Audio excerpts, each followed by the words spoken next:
In this question, a small ball is kept inside a hollow cylinder kept on horizontal surface as on the figure. System is released from rest. Cylinder performs rolling without sliding. There is no friction between ball and cylinder. Ball और cylinder के बीच में there is no friction. Find force applied by cylinder on ball when ball reaches the lowest point here. तो let us first analyze the situation. तो जैसे ही इस ball को release करेंगे, system को रिलीज़ करेंगे, तो this ball will tend to slip like this on this cylinder. तो सिलेंडर पे it will tend to slip like this. तो सपोज जैसे ही जो बॉल है, बॉल थोड़ा सा अगर नीचे जाती है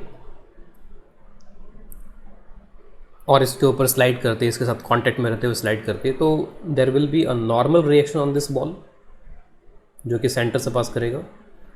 और यही normal reaction, the same normal reaction will operate on this cylinder also like this action reaction.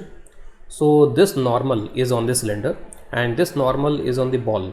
और बॉल पे एक और फोर्स लगेगा mg. बॉल पे कोई फ्रिक्शनल फोर्स नहीं लगेगा. तो बॉल पे we have only two forces, normal and mg. और इंटरेक्शन फोर्स इनके बीच में ये नॉर्मल रिएक्शन यहाँ पर रहेगा. तो इंटरेक्शन फोर्स या सिलेंडर का फोर्स जो बॉल पे है वो नॉर्मल रिएक्शन है सिर्फ. अब ये जो नॉर्मल रिएक्शन इस सिलेंडर पे लग रहा है, अगर मैं सिर्फ सिलेंडर को विजुलाइज़ करूँ तो सिलेंडर पे वैसे नॉर्मल mg ये सब फोर्सेस लग रहे थे ग्राउंड से नॉर्मल, और ये इसका जो वेट था वो, ये जो नॉर्मल रिएक्शन लगेगा इस सिलेंडर के ऊपर, तो this normal reaction will have horizontal component towards left. तो लेफ्ट में एक हॉरिजॉन्टल कंपोनेंट यहाँ पे क्रिएट होगा ऑन दिस सिलेंडर, और उसके वजह से this will tend to accelerate. जो सिलेंडर है, cylinder will tend to accelerate in the backward direction, in the left direction. और ये जो पॉइंट है it will tend to slip in this direction. तो ये इस डायरेक्शन में स्लिप करने की कोशिश करेगा. और क्योंकि ये पॉइंट इस डायरेक्शन में स्लिप करने की कोशिश कर रहा है, तो इस पर जो फ्रिक्शनल फोर्स आएगा, तो इस पर फ्रिक्शनल फोर्स इस तरीके से टूवर्ड्स राइट आ जाएगा. तो this will be the frictional force. और फ्रिक्शनल फोर्स की वजह से एक टॉर्क जनरेट होगा about the centre of mass of this cylinder, और वो टॉर्क जनरेट होगा इन दी एंटी क्लॉकवाइज डायरेक्शन. तो दैट मीन्स ये जो है यहाँ पर, ये इस तरीके से एंगुलर एक्सेलरेशन अल्फ़ा यहाँ पे क्रिएट होगा. और इसका जो सेंटर है, सेंटर का एक्सेलरेशन, सपोज़ मैं लेट से इसको अज्यूम कर लेता हूँ कि इसका जो एक्सेलरेशन है, इसका एक्सेलरेशन लेट से ए है यहाँ पर ये. तो एक्सेलरेशन इज़ ए. और क्योंकि ये स्लिप नहीं कर रहा है, तो ये जो बॉटम मोस्ट पॉइंट है, इस बॉटम मोस्ट पॉइंट का जो एक्सेलरेशन है ड्यू टू ट्रांसलेशनल एक्सेलरेशन, वो ए के बराबर along the surface, along the tangent. और ये जो अल्फ़ा है, alpha into R in this direction. और क्योंकि स्लिप नहीं कर रहा है, तो इस केस में where r is the radius of this cylinder, तो a is equal to alpha r, ये मेंटेन होना चाहिए. तो throughout the motion of this sphere of this cylinder, a is equal to alpha r should be maintained.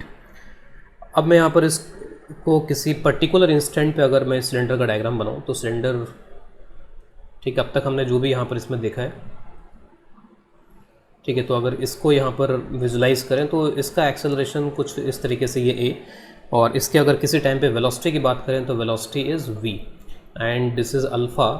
And अगर मैं angular velocity की बात करूँ तो सपोज दैट इज़ ओमेगा. तो omega is the angular velocity. और जिस तरीके से a is equal to alpha r maintain है, exactly in the same manner v is equal to omega r will be maintain for this hollow cylinder. जो particle है, जो ball है, वो यहाँ कहीं पर किसी टाइम पर होगी, ठीक है. सपोज़ ये एंगल यहाँ पे थीटा है, लेकिन हमसे जो बोला जा रहा है वो कि जब ये बॉटम मोस्ट पॉइंट पे पहुँच जाए, तो अगर मैं बॉटम मोस्ट पॉइंट का डायग्राम बनाऊँ यहाँ पे, तो this is the bottom most point. Friction वगैरह जो भी है वो इस तरीके से लग रहा है यहाँ पर इस पर. तो this is the bottom most point. और सपोज़ जब ये बॉटम पर है, तो इसकी जो वेलोसिटी है, उस वेलोसिटी को मैं v1 अज्यूम कर लेता हूँ, and v1 is with respect to ground. तो ग्राउंड के रिलेटिव भी ये हॉरिजॉन्टल डायरेक्शन में ही मूव कर रही होगी ये बॉल. और इसकी जो वेलोसिटी है वो किसी भी इंस्टेंट पे मैं v के बराबर अज्यूम कर रहा हूँ. तो अब यहाँ पर मुझे फोर्स निकालना है इन दोनों के बीच में, ठीक है. तो I have to find force between the ball and the cylinder. तो फोर्स निकालने के लिए अब किन चीज़ों की ज़रूरत है?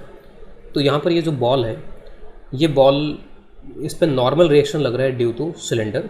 और ये नॉर्मल रिएक्शन कैलकुलेट करने के लिए मैं यहाँ पर ये देख सकता हूँ कि सिलेंडर का जो सेंटर है, ठीक है, इस सेंटर के रेस्पेक्ट में, सिलेंडर या एक्सेस जो भी है इस पर्टिकुलर डायग्राम में, this is like a point.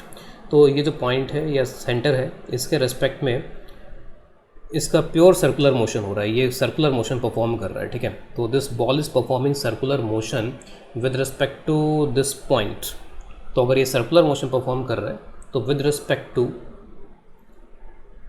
With respect to centre of cylinder या सेंटर ऑफ दिस डायग्राम कह सकते हैं, ठीक है। एक प्लेन में सारा मोशन हो रहा होगा, जो भी चीज़ यहाँ दिखाई जा रही है। तो with respect to centre of cylinder this cross section, तो जो बॉल है उसका यहाँ पर सर्कुलर मोशन है, बॉल का सर्कुलर मोशन हो रहा है। तो मैं सेंट्रिपिटल फोर्स वाली इक्वेशन यहाँ पर इस पर लिख सकता हूँ। I can write the centripetal force equation, ठीक है। तो अगर मैं इस डायरेक्शन में इक्वेशन लिखूँगा, अब देखिए ये जो बॉल है, इस बॉल को मैं अब यहाँ पर इस सेंटर के फ्रेम से देख रहा हूँ, तो इस पर कौन कौन से फोर्सेज हैं, तो नॉर्मल है और एक इसका mg होगा, ठीक है। बॉल पे हम यहाँ पे देख रहे हैं। अच्छा, अगर कोई और फोर्स यहाँ पे हम देखना चाहें, जैसे सपोज सूडो फोर्सेज वगैरह, तो सूडो फोर्स, किसी तरीके का सूडो फोर्स इस बॉल पे हमें लगाना पड़ेगा, नहीं लगाना पड़ेगा। तो अगर मैं प्रीवियस डायग्राम देखूं तो सेंटर इज़ एक्सेलरेटिंग, ठीक है, सेंटर का एक्सेलरेशन है और इट सीम्स दैट कि ये नॉन इनर्शियल फ्रेम है, लेकिन eight this particular instant only.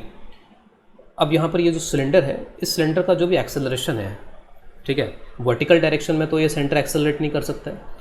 तो इस सिलेंडर के ऊपर जो भी फोर्सेज हैं, उन फोर्सेज को अगर मैं इस पर्टिकुलर इंस्टेंट पे अगर देखूं, तो एक तो नॉर्मल रिएक्शन लग रहा है, इंटरेक्शन फोर्सेस, एक ग्राउंड से नॉर्मल रिएक्शन लग रहा होगा ड्यू टू ग्राउंड, ठीक है, एक इसका वेट होगा।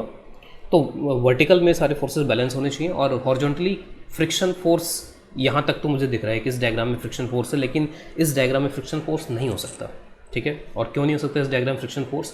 सपोज अगर फ्रिक्शन यहाँ पर आता है, इफ़ देयर इज़ फ्रिक्शन, तो फ्रिक्शन की वजह से जो एक्सेलरेशन होगा इसके सेंटर का, वो इस डायरेक्शन में होगा, क्योंकि there is no other horizontal force, तो और कोई हॉरिजॉन्टल फोर्स यहाँ पर नहीं है, तो एक्सेलरेशन इस डायरेक्शन में आना चाहिए। और इसके वजह से जो अल्फ़ा क्रिएट होगा, वो अल्फ़ा तो ऐसा ही क्रिएट होगा। तो जो लोएस्ट पॉइंट है उसके लिए ए और अल्फ़ा आर सेम डायरेक्शन में हो जाएंगे, जिसकी वजह से यहाँ पर ये प्योर रोलिंग नहीं कर पाएगा, ये पॉइंट एक्सेलरेट करने लगेगा जो बॉटम मोस्ट पॉइंट है। तो इसका मतलब है कि अगर ये प्योर रोलिंग कर रहा है, तो in that case friction must be zero, friction इस टाइम पे ज़ीरो होना चाहिए, ए ज़ीरो होना चाहिए यहाँ पर, ठीक है, अल्फ़ा वगैरह सब कुछ ज़ीरो होना चाहिए। तो a alpha everything is zero at this particular instant. तो इसका मतलब है कि इस पर्टिकुलर इंस्टेंट पे जो ये सेंटर है, this center has no acceleration, तो it is an inertial frame. तो इस टाइम पे ये इनर्शियल फ्रेम है, ठीक है। और अगर होता भी तो वो हॉरिजॉन्टल डायरेक्शन में होता, इस वर्टिकल डायरेक्शन में नहीं होता एक्सेलरेशन और सूडो फोर्स, ठीक है। तो मैं अब यहाँ पर स्ट्रेट फॉरवर्ड ये सेंट्रिपिटल फोर्स की इक्वेशन यूज़ कर सकता हूँ। तो सेंट्रिपिटल फोर्स की इक्वेशन, अब ये जो बॉल है, इस बॉल की जो वेलोसिटी होगी सेंटर के रिस्पेक्ट में, वो v1 + v होगी, ठीक है। तो अब इक्वेशन जब आप लिखोगे तो it is net force toward the centre is equal to mass into velocity will be v1 + v square divide by r। तो मुझे अल्टीमेटली ये v1 और v कैलकुलेट करने होंगे for finding this normal reaction. तो जस्ट हमारा focus अब यहाँ पे v1 और v को कैलकुलेट करने में होगा। तो v1 और v किस तरीके से कैलकुलेट किए जाएंगे, तो लेट अस फर्स्ट सी कि कोई कंजर्वेशन प्रिंसिपल्स यहाँ पे वर्क कर रहे हैं या नहीं कर रहे हैं। तो कोई कंजर्वेशन प्रिंसिपल यहाँ पे वर्क कर रहा है कि नहीं कर रहा है। तो ऑब्वियसली यहाँ पर फ्रिक्शन जो है स्टैटिक होगा, फ्रिक्शन विल बी स्टैटिक, ठीक है, दिस इज स्टैटिक फ्रिक्शन। तो स्टैटिक फ्रिक्शन बहुत बारी डाउट्स आते रहते हैं, प्रीवियस प्रॉब्लम्स में भी जो मैंने पोस्ट करी है उसमें बहुत बार इस तरह के डाउट्स आए हैं कि फ्रिक्शन है, then why there is energy conservation. तो friction is static here, this point is at rest, ठीक है, this point has no velocity because it is in contact with the ground. तो स्टैटिक फ्रिक्शन का जो work done होगा वो zero हो जाएगा इसके ऊपर। तो static friction work done is zero because it is on static ground. तो मैं इस सिलेंडर के लिए देख रहा हूँ, तो सिलेंडर का ये जो पॉइंट है, जिस पॉइंट पे ये फोर्स ऑपरेट कर रहा है, that force is at rest, instantaneously at rest, ठीक है। तो static friction is not delivering any power to this point, so work done is zero. तो स्टैटिक फ्रिक्शन का वर्क डन जीरो है, कोई नॉन कंजर्वेटिव फोर्सेज यहाँ पर इसका मतलब वर्क नहीं कर रहे हैं, और नॉर्मल और इनका वर्क डन वैसे ही जीरो हो जाता है। पूरे कोई सिस्टम यहाँ पर कंसिडर कर रहा हूँ, तो नॉर्मल, ये जो नॉर्मल यहाँ पर दिख रहा है इन दोनों के बीच का, वो इंटरनल है, ठीक है, और इंटरनल नॉर्मल रिएक्शंस के वर्क डन जीरो हो जाते हैं, ठीक है। तो यहाँ पर वर्क डन इज़ ज़ीरो। तो we can apply energy conservation. तो एनर्जी कंजर्वेशन अप्लाई करते हैं इस पर, तो we can apply energy conservation, let us apply.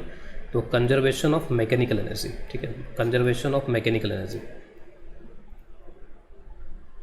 तो there is a loss in potential energy, obviously बात है। तो जब ये नीचे आ जाएगा तो आर हाइट के बराबर नीचे आएगा, तो there is a loss in potential energy mgr, and this will converted into the gain in kinetic energy, kinetic energy में गेन हो जाएगा। तो जो यहाँ पे सिलेंडर है, सिलेंडर की काइनेटिक एनर्जी कितनी हो जाएगी, तो half capital M v square, और इसका जो मोमेंट ऑफ इनर्शिया है वो mr स्क्वायर, और omega is v by r, तो v square by r square.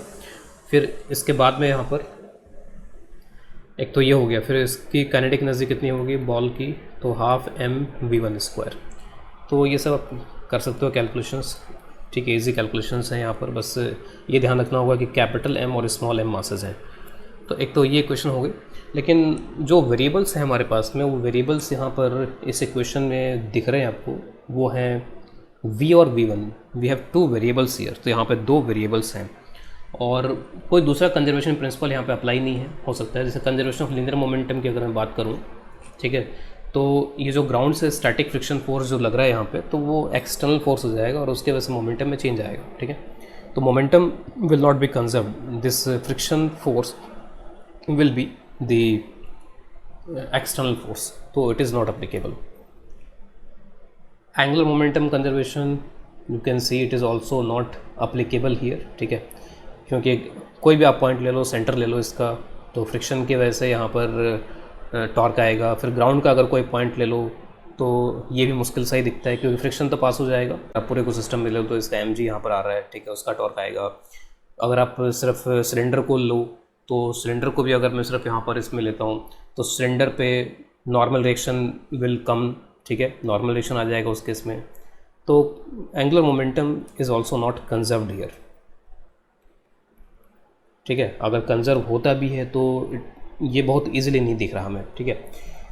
तो इसके बाद में सब कुछ यहाँ पर हमने देख लिया अब यहाँ पर कि जो भी हमारे प्रिंसिपल्स होते हैं, conservation of energy, conservation of linear momentum, conservation of angular momentum, तो उसमें से सिर्फ कंजर्वेशन ऑफ एनर्जी ही यहाँ पर हेल्पफुल है, बाकी कोई कंसेप्ट ईजिली नहीं दिख पा रहा है, ईजिली नहीं लग रहा है यहाँ पे, ठीक है। तो इसके बाद में फिर हमें फॉर्चुनेटली अनफॉर्चुनेटली हमें फोर्सेस के इक्वेशन में ही जाना पड़ेगा, और वहाँ से कुछ देखना पड़ेगा कि क्या v और v1 को रिलेट कर सकते हैं, क्योंकि ultimately we need to relate v and v1, तभी जाकर के आगे यहाँ से बढ़ सकते हैं। तो अब मैं यहाँ पर NLM की इक्वेशन यूज़ कर रहा हूँ, NLM, टॉर्क, इन सब की इक्वेशन यूज़ कर रहा हूँ, ठीक है। तो लेट अस यूज़ NLM। तो अगर मैं हॉरिजॉन्टल डायरेक्शन में इक्वेशन लिखूँ इसमें, तो हॉरिजॉन्टल डायरेक्शन में अगर इक्वेशन लिखें ऑन बॉल, ठीक है, बॉल पे हॉरिजॉन्टल इक्वेशन लिखते हैं, तो जैसे बॉल पे जो नॉर्मल रिएक्शन लग रहा है, बॉल में नॉर्मल रिएक्शन कुछ इस तरीके से लग रहा है, this is the normal reaction on ball, और इसका जो कंपोनेंट है वो कंपोनेंट यहाँ पर आ जाएगा n cos थीटा, ठीक है। तो n cos theta will be the component of this force. तो ये क्या हो जाएगा,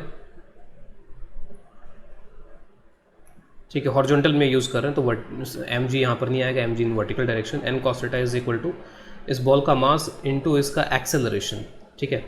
तो एक्सेलरेशन तो वैसे इसका सिंपली हॉरिजॉन्टल वर्टिकल नहीं है, ठीक है, ये कंबाइंड है, इसका हॉरिजॉन्टल वर्टिकल हर तरीके का एक्सेलरेशन होगा इसका। तो ये जो a1 है, ठीक है, इस a1 का मैं x में यहाँ पर कंपोनेंट ले रहा हूँ, ठीक है। a1 is the acceleration of this ball, और a1x में लिख रहा हूँ, इसका मतलब ये इसका x में एक्सेलरेशन है, x axis, suppose this is x axis, ठीक है। तो हॉरिजॉन्टल एक्सेलरेशन है, a1x is the horizontal component of acceleration of this ball. तो एक इक्वेशन तो ये बन गई यहाँ पर, इसमें इसको मैं 2 का नाम दे देता हूँ। और अगर मैं इस पे सिलेंडर पे इक्वेशन लिखूँ ऑन सिलेंडर, तो सिलेंडर पे आप देख सकते हो कि नॉर्मल रिएक्शन कुछ इस तरीके से लग रहा था और फ्रिक्शन ऐसे लग रहा था। तो नॉर्मल का कंपोनेंट इस पे भी n cos थीटा आएगा हॉरिजॉन्टल में, और फिर माइनस फ्रिक्शन भी आएगा, and this is equal to, इसका सिर्फ हॉरिजॉन्टल एक्सेलरेशन है, तो इसको सिंपली आप ma लिख सकते हो, you can write it equal to ma। अब फ्रिक्शन भी यहाँ पर एक्स्ट्रा आ गया, तो एक टॉर्क की इक्वेशन लिख सकते हैं अबाउट दिस सेंटर, ठीक है। तो टॉर्क की इक्वेशन मैं सिर्फ सिलेंडर के लिए लिख रहा हूँ, ठीक है, torque about centre of cylinder, या उसके लिए सेंटर ऑफ मास ही हो जाएगा वो ICM into alpha, only for cylinder. यहाँ से हमने बॉल को हटा दिया है, तो बॉल को हटा दिया है, तो एक नॉर्मल रिएक्शन हमें यहाँ पर दिखाना पड़ेगा, लेकिन नॉर्मल रिएक्शन का सेंटर के अबाउट कोई टॉर्क आएगा नहीं, ठीक है। तो इसलिए इससे हम बच जाएंगे नॉर्मल रिएक्शन के टॉर्क से, तो सिर्फ फ्रिक्शन का टॉर्क आएगा सेंटर के अबाउट, तो फ्रिक्शन का टॉर्क, बाकी नॉर्मल mg जो भी हैं यहाँ पे वो सब पास होंगे सेंटर से। तो frictional torque is f into R, और इसका I इज़ mr स्क्वायर, और अल्फ़ा जो होगा उसको आप a/r लिख सकते हो। तो simply f is equal to यहाँ पर कैपिटल M आ जाएगा, ठीक है। यहाँ पे ये ध्यान रखना होगा, दिस इज़ कैपिटल M। तो F is equal to capital A में आ गया, इसको मैं यहाँ पे इसमें रख सकता हूँ, तो N cos theta is equal to twice M A हो जाएगा, और एन कॉस थीटा जो है वो एम ए वन का कंपोनेंट अलोंग एक्स एक्सिस भी है।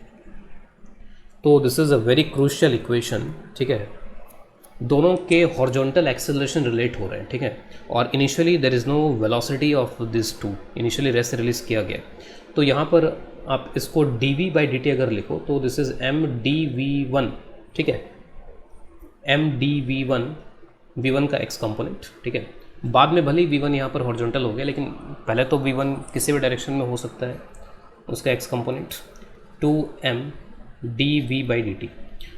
तो यहाँ से अगर आप ये सिंपली डी वी के टर्म्स में इक्वेशन बनेगी, दोनों साइड आप इंटीग्रेट कर दो इसके बाद में, तो एक तरीके से v1 के x कंपोनेंट में कितना चेंज हो जाएगा, ठीक है। तो वो सिंपली v1 से मैं रिप्रेजेंट कर रहा हूँ वहाँ पर उसको, ठीक है, और ये 2mv हो गया। तो यहाँ से वेलोसिटीज़ का रिलेशन आ गया जो कि हमें यहाँ पर इस फर्स्ट इक्वेशन में चाहिए था, और ये जो है इसमें कोई थीटा वगैरह इन्वॉल्व नहीं हो रहे हैं, सिंपली यहाँ पर ये x कंपोनेंट्स, x में जो एक्सेलरेशन हैं इन दोनों के, उनमें डायरेक्ट रिलेशन आ गया विदाउट इन्वॉल्विंग थीटा। अगर थीटा को इन्वॉल्व अगर इसमें थीटा इन्वॉल्व होता किसी भी तरीके से, तो देन ये रिलेशन कांस्टेंट नहीं होता, ठीक है। तो ये कांस्टेंट टाइप का रिलेशन है। एक्सेलरेशंस आर नॉट कांस्टेंट, एक्सेलरेशंस यहाँ पे वेरी कर रहे होंगे, क्योंकि ये जो फोर्सेस हैं, फोर्सेस का डायरेक्शन और ये सब कुछ वेरी कर रहा है, नॉर्मल वेरी कर रहा है यहाँ पे, लेकिन जो एक्सेलरेशंस हैं उन पे जो रिलेशन है वो रिलेशन कांस्टेंट है, ठीक है।